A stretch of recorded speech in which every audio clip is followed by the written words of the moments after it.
Get out. You're just a janitor. Tom Walker spent his life being invisible until he helped an elderly woman everyone had abandoned. His kindness cost him his job, but the next morning, there was a knock at his door. What he read in that letter changed everything. At 58 years old, Tom Walker knew his place, and his place was most definitely not here, not in this gleaming glass office tower where important people made important calls while sipping their important coffee. Tom was just the guy who cleaned up after them. Every morning, he pulled on his worn-out janitor's uniform, the scent of industrial cleaner practically embedded in his skin at this point, and stepped into a world where he didn't exist. No one made eye contact. No one said thank you. No one even acknowledged his presence unless he was in their way.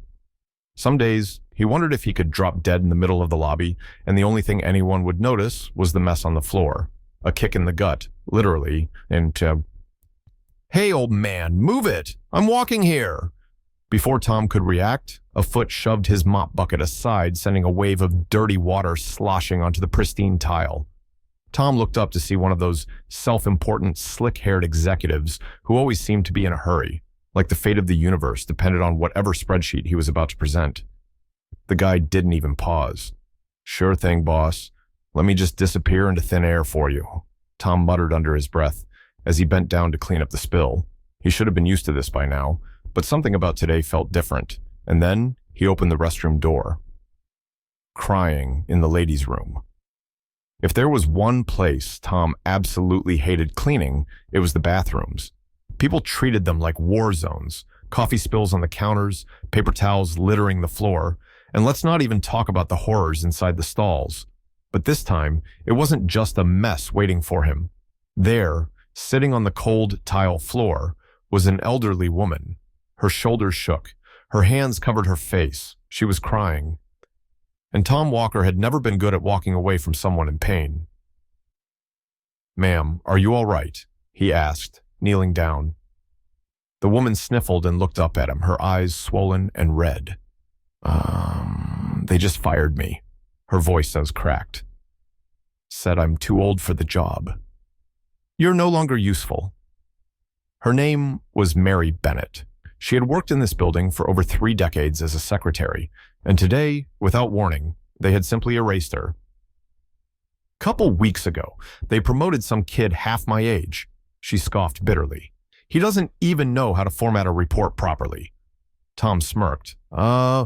Yeah, but I bet he knows how to make a viral TikTok, and that's way more important than actual skills, right?" Mary let out a weak laugh, but then she sighed. I gave this company my whole life. No goodbye lunch, no thank you speech, just pack your things and go."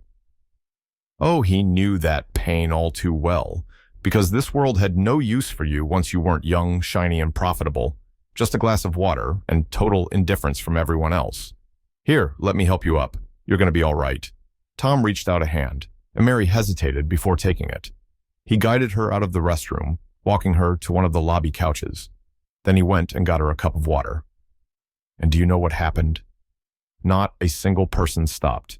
Not one person even glanced her way. A woman who had worked in this building for decades was sitting there, clearly upset, and all these suited-up professionals just walked past her like she was invisible, like she was already gone. Like Tom didn't exist either. But what happened next? That changed everything. Tom Walker had spent his life watching people turn a blind eye. It was easier that way. Pretend you don't see someone struggling, keep walking, tell yourself it's not your problem. But Tom wasn't wired that way. Mary Bennett had given decades of her life to that office, and when they were done with her, they tossed her aside like an old coffee cup. No farewell, no thanks, just, "You're no longer useful." Now, no family, no savings, nothing to fall back on. Tom wasn't going to let her disappear like she never mattered. A simple bag of groceries. That evening, instead of heading home, Tom stopped at the grocery store. He wasn't rich, but he knew the weight of an empty fridge. He grabbed the basics: bread, soup, fruit. Something easy, something that said, "I see you." When she opened her door, she looked surprised. "Tom? What are you doing here?"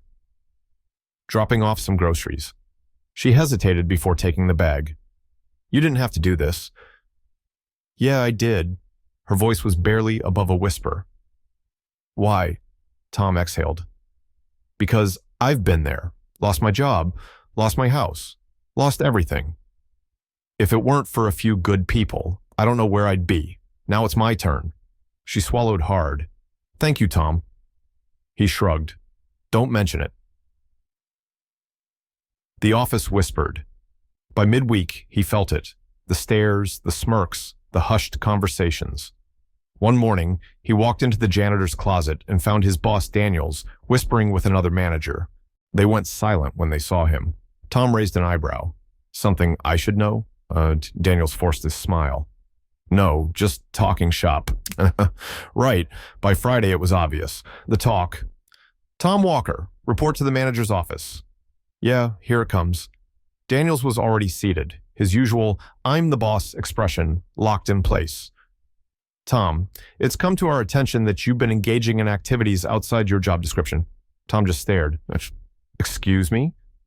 Helping that woman, Mary Bennett. You've been distracted, taking company time for personal matters. Tom folded his arms. So, 5 minutes of kindness is now a crime? Daniel sighed. This isn't personal. It's business. We can't ignore it. Effective immediately, you're terminated. There it was. Tom didn't argue, didn't beg, didn't even flinch. He simply nodded. Figures. He pulled off his gloves, set them on the desk, and walked out. Daniels called after him. Tom, you understand this is nothing personal. Tom didn't turn around. Nay, sure, nothing personal. But as he stepped out of that building for the last time, he felt lighter than he had in years. Because this wasn't the end of Tom Walker. Not even close. Tom Walker wasn't expecting visitors. Hell, he wasn't expecting anything after being kicked to the curb the day before. But life has a funny way of flipping the script.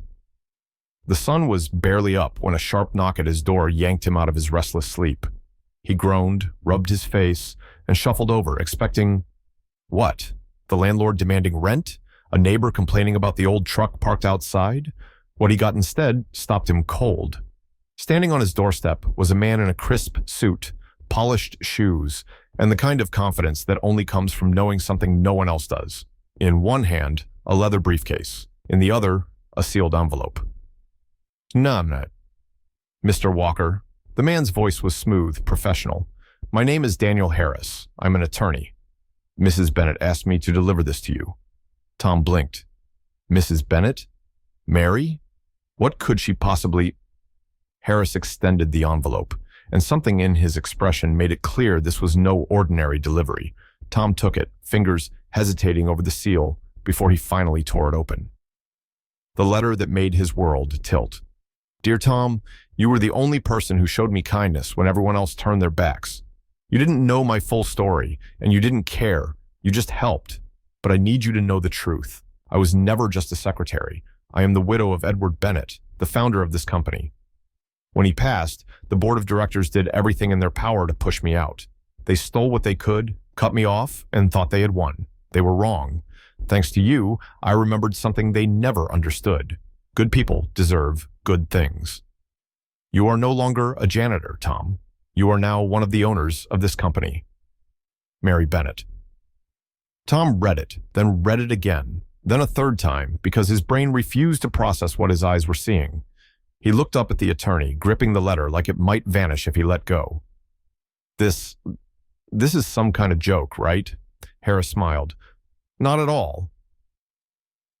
You're telling me, Tom exhaled, shaking his head, that I, a guy who was scrubbing toilets 2 days ago, now own part of one of the biggest corporations in this city?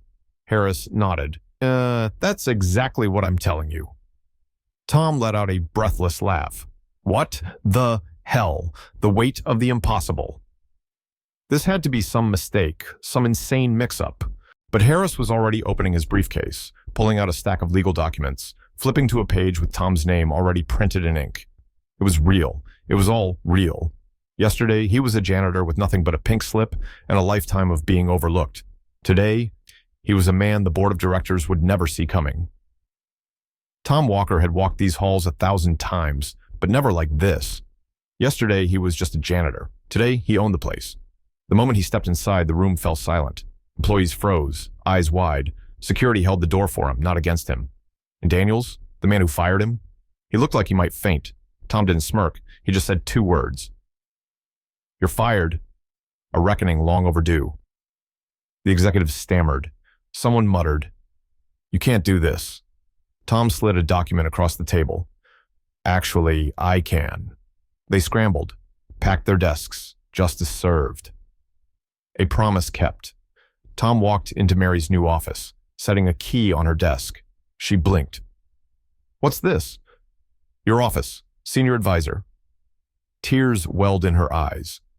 "Tom, Let's fix this place, Mary." She nodded, gripping the key tight. A new view was standing by his office window. Tom looked out over the city. Yesterday they ignored him. Today, he ran the show. Mary smiled beside him. "Feels good, doesn't it?" Tom exhaled. Justice exists after all. And just like that, the janitor was gone.